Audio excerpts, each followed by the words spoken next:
Hello friends. गेल का stock discuss करेंगे। गेल 2023 से एक अप ट्रेंड मूव में चल रहा है।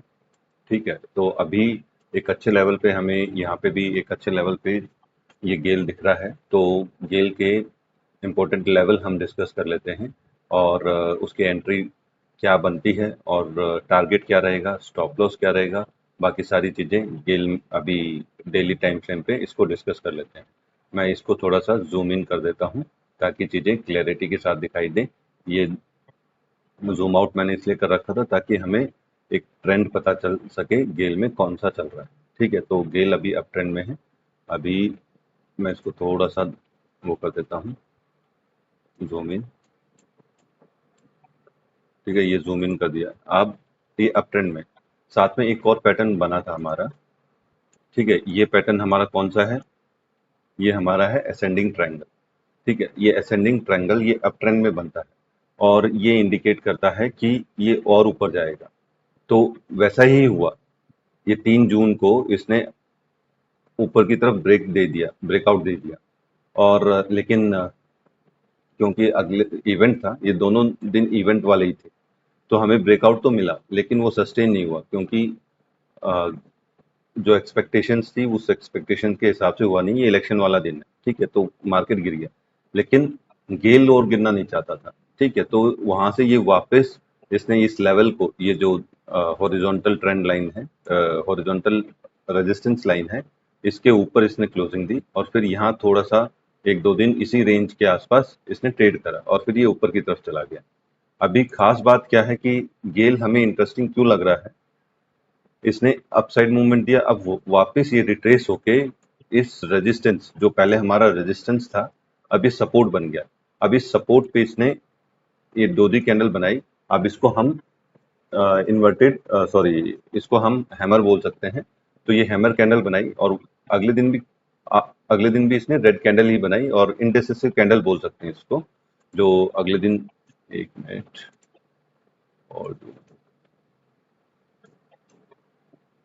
ठीक है, इंडिसिसिव कैंडल नहीं बोलेंगे क्योंकि इसकी बॉडी ज़्यादा है।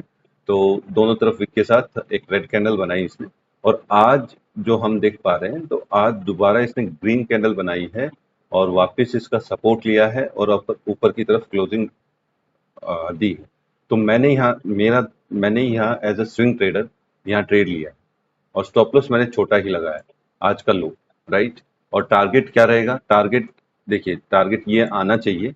यहाँ से ये वापस आ गया लेकिन पहला टारगेट हमारा यहाँ रहेगा। मेरा ये टारगेट आते ही मैं पहले अपना स्टॉप लॉस है ना, कॉस्ट टू कॉस्ट ले आऊंगा। मुझे लॉस नहीं लेना है इतना आने के बाद। और उसके बाद मैं 233 तक इसको टारगेट करूंगा। ठीक है, ये टारगेट आते ही मैं मोस्ट प्रोबेबली इससे निकल जाऊंगा। अब ये कैटेगरी, मेरी तो कैटेगरी 1 हो गई। अब कैटेगरी 2 के जो लोग सोचते हैं कि भाई यहाँ तक आएगा तो वो स्टॉप लॉस रखें ना रखें, वो उनकी मर्जी है। एक बार गेल के करंट सिनेरियो और बिजनेस को समझ लीजिए और उसके बाद फिर अपना ट्रेड लीजिए, क्योंकि हो सकता है थोड़ा लंबे टाइम तक भी फंस सकते हैं लेकिन प्रोबेबिलिटी इसकी अभी अपसाइड में है। साथ में जो कंसर्न है, कंसर्न क्या है कि मार्केट ऑल टाइम हाई पे है।